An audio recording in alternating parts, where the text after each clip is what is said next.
Alright everybody, so first off, a little apologies here. This is actually not the same file that I've been Let's Playing the game so far on. This is actually an emergency backup file.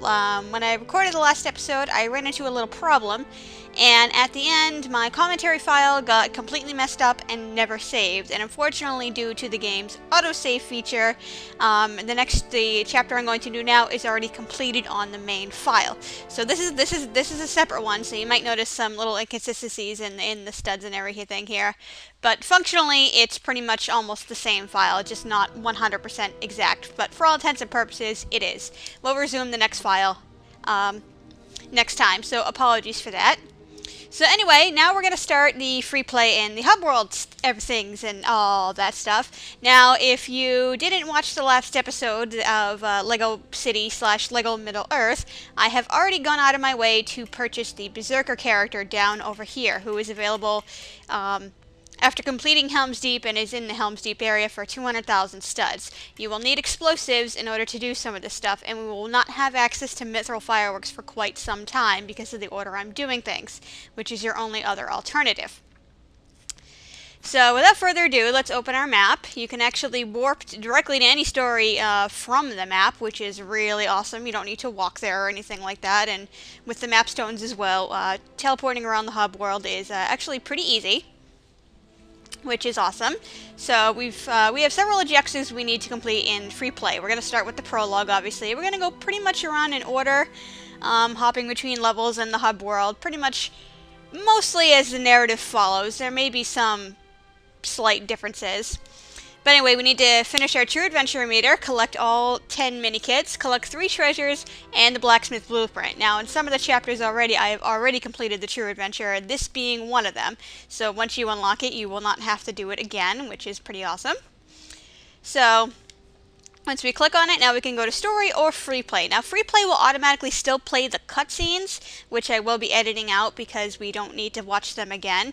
But they are now skippable. Basically, you just hit the start button and you'll get a little skip menu allowing you to bypass that. So we will be taking advantage of that. So that's one thing nice because I took up a long part of the episode before. So without further ado, let's get started. Now, you'll be able to select your characters here, and it will select a bunch of others with the basic skills you need, but since you'll have full access to your character wheel, it hardly matters who you even select anyway. Alright, right into the first battle we go. Now, the first thing we can do is we can go right up into this corner right here, and we use Sam and his spade, and dig up our first Minikit right up off the bat.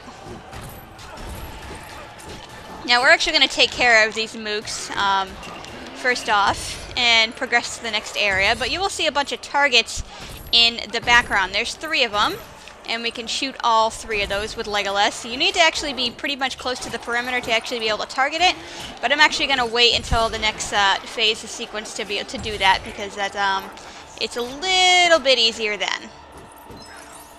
Now, if the marks would only appear, there we go. Taste my frying pan of death. Alright, so now we're going to have 3 more. And I'm just going to break this down just for the heck of it while I let them come over to me. Oh, I'm sorry. Did I give you a migraine? Well, too bad for you. Get out of here. You too. Yoo-hoo! I love how they just like jump on the scene like that.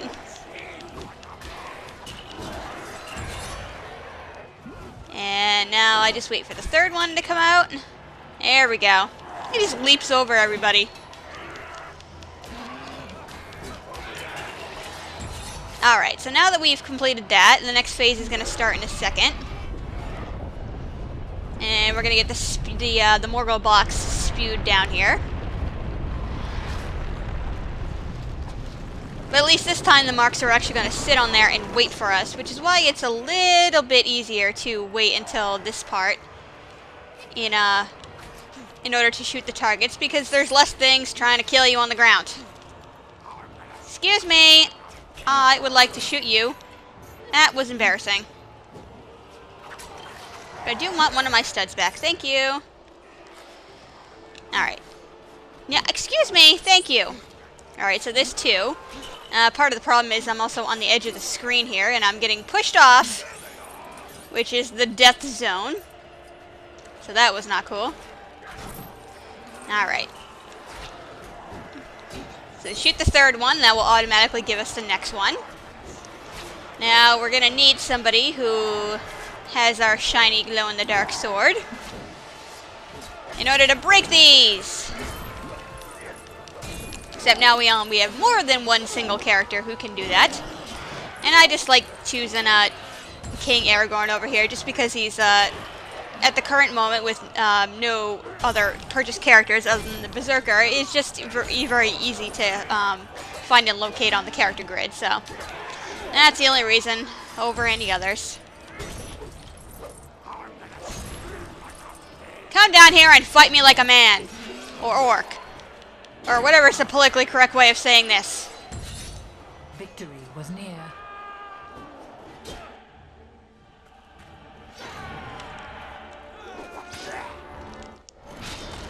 Alright, so one skip cutscene later, we now have to fight Celoron as he scatters his, well, everybody like chickens. Now, it's automatically going to select a seal door for this. You can select other characters as well, but I would probably recommend keeping on a seal door here because I've been finding this segment in free play has been a bit glitchy, and I've not been able to actually hit his mace staff thingy. I don't remember what the politically correct phrase for this is, when he strikes it in the ground and do damage to him, so that's a minor problem. Why are you telling me to switch? There we go. I was going to say, why are you telling me to switch characters here when I clearly don't need to? All you need is the shiny glow-in-the-dark sword. Now, we have a portion over here which we can explode with our fireworks / explosives. I was trying to jump over you. Now you see this orange glowy thing. This is the first of our treasures, an Elven Sword. It matters not who actually picks it up.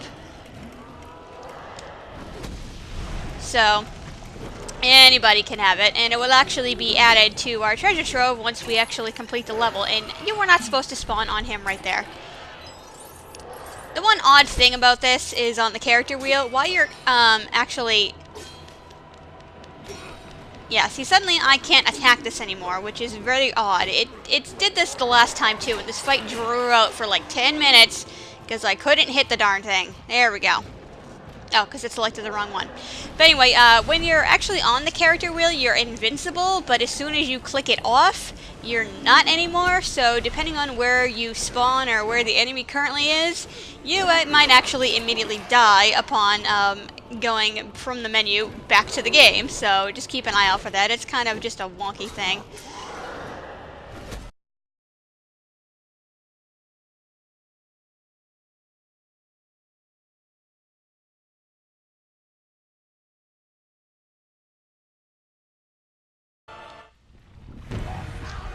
Alright everybody, I am extremely sorry about that cut there. I've been having a lot of issues with that fight against Celoron, in which there's not enough time to actually strike his weapon when it gets stuck in the ground, and sometimes it doesn't even register damage at all. So basically it just took 10 minutes for me to defeat him, and that was way too embarrassing, and it's exactly the same fight as the first time. You just wait for it to strike it in the ground, and then you whack it a few times, and he'll take damage, and lather, rinse, repeat. So if we whack that little volcanic rock there and dig up the spot, we get our second treasure, which is pretty awesome.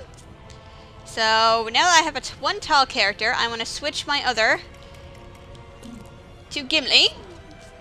And we're going to pick him right up and throw him right at this wall.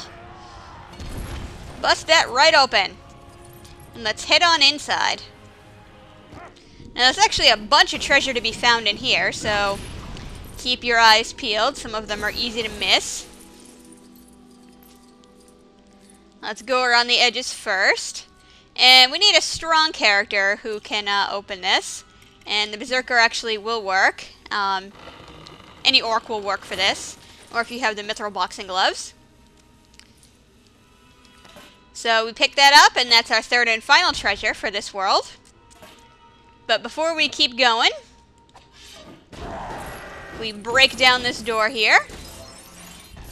Is the blueprint right behind it, which is pretty sweet. Alright, so let's get you. No, not you. Not Sam. Not Drunk Sam. Or at least he's not as bad as Drunk Frodo was. Let's break some of these down, just for the heck of it. Now, there's going to be 5 of these dispersed throughout the level. These are statues of Celoron here, and this is the first of them. And let's just smash that to bits, because why the heck not? Now, up here we have a cracked block that we need Gimli for, but we cannot throw him from all the way down here. So we kind of have to go through a little bit of an annoying phase, because Sam is the only one we can currently have to get up here. But more than one person can't be Sam at the same time. So, wrong thing. Basically, you need Sam to get up there. No, you weren't supposed to do that. Transform him into somebody else. And then switch to your other character and do the same thing. No. Hold it down, thank you. And like I said in the Lego Middle-earth episode, there's a problem where you're trying to actually select your character wheel and the button doesn't want to hold down and it just switches to your second player. So let's throw him over there, and you must throw him. Even if you bring him over there, he will not be able to crack that on his own. He needs to be tossed. So let's get Gollum up in here. Climb this wall, and this wall can be a bit tricky too, because he has a tendency to just keep jumping off the darn thing for no reason. And then when you finally get to the top, sometimes he jumps too far. And like that, actually jumps right off the edge. So it can be a little tricky for some stupid reason to get him up here. Like, I'm not pressing anything but the up button right now, and he just keeps jumping off of it. Come on, Gollum, you can climb the stupid wall. There we go. Okay. No, no, no! Gollum, why did you have to do that? I was trying to... See, that was an example. I need to switch on my character wheel while I am up here. And not switch to my second player. Because we need our shiny glow-in-the-dark sword to bust this open. And it explodes for some reason. I don't know why. So that's going to cause this river of magma to flow. It's going to raise the water. And it's going to raise this Minikit for us. So let's just jump on down, and we can ride the little Lego ducky. Not that we not that we can go anywhere with it, but it's there. So that's all that's in this room. So let's keep on trekking up.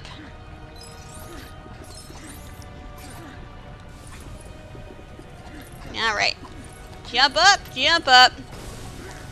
And I've noticed for some reason, that's actually the wrong thing.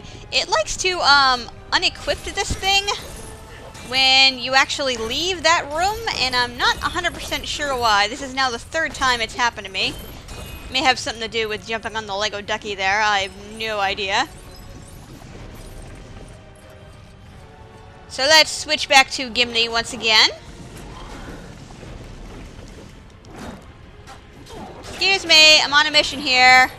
Bonding with my elvish brethren here. Alright, so let's pick him up once again. Toss him right over. That's going to give us some pieces to build, which will block this tunnel right here. And now we take Legolas, shoot the target, which will block the other one. That'll back up the pressure. It's going to start up again. And as a reward, we're going to get some pieces of a Minikit we can build. And that is number 4. And we have yet another statue of Sauron here we can bust. This should be number 2. Break this. And before you continue, keep a quick eye out because there is a rope pulsing. We can use Sam to take care of once I actually collect it. There we go. For number 5. The orcs are gonna bust out of here. And as I whack them with my frying pan of doom. Nope, I don't know why it switched to him. We want to switch to Frodo. Because with this trusty flashlight, he can enter here for Minikit number 6. And I'm not sure what just killed me right there. Excuse me. Death by flashlight. What an embarrassing way to go. How are you people coming out of this? I'm the only one who can see in there. Break you down. Climb further up. For statue number 3. Hit it. Thank you. Yeah, once it starts spinning, you're fine. Legolas, we need you up here. I'm just going to push that down for the heck of it, even though I technically don't need to.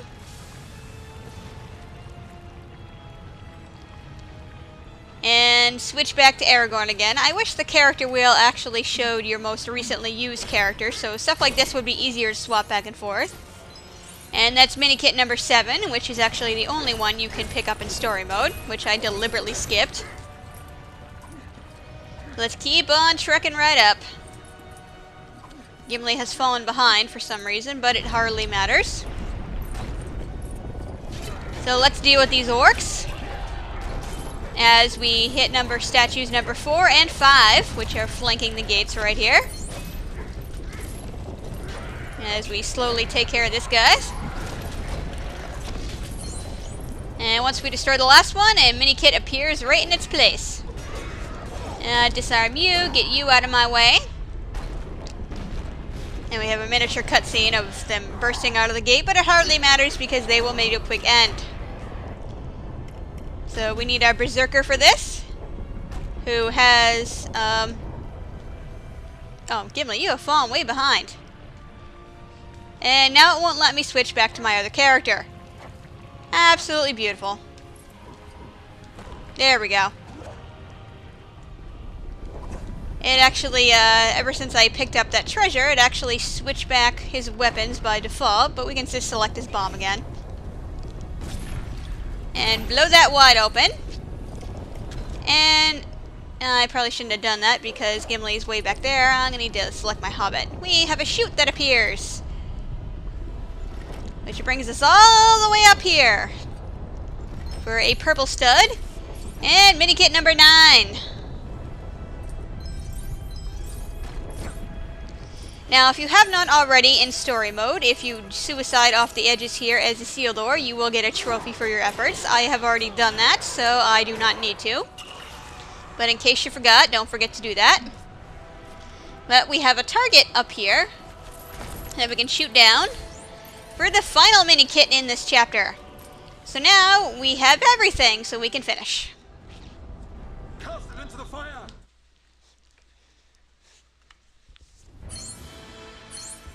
And there we go, that's it! You can skip the animation for that.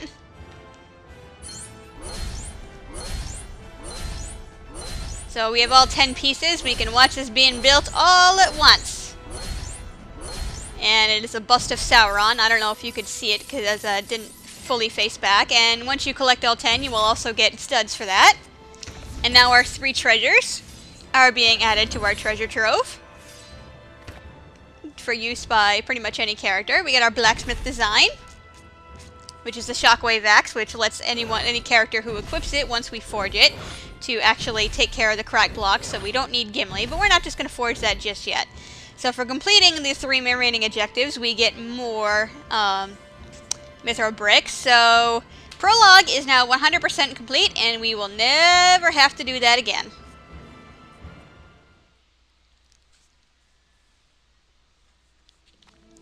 Alright, so back in the hub world, back in Minas Tirith here, and next time we're actually going to go way back to the beginning of the story, and we're going to take care of the stuff in and around, actually, we're going to make a pit stop in Bree very quickly at the beginning of the next episode, and then we will actually take care of all this stuff in the hub world in Hobbiton. So thank you for watching, everybody, and I hope you join me next time.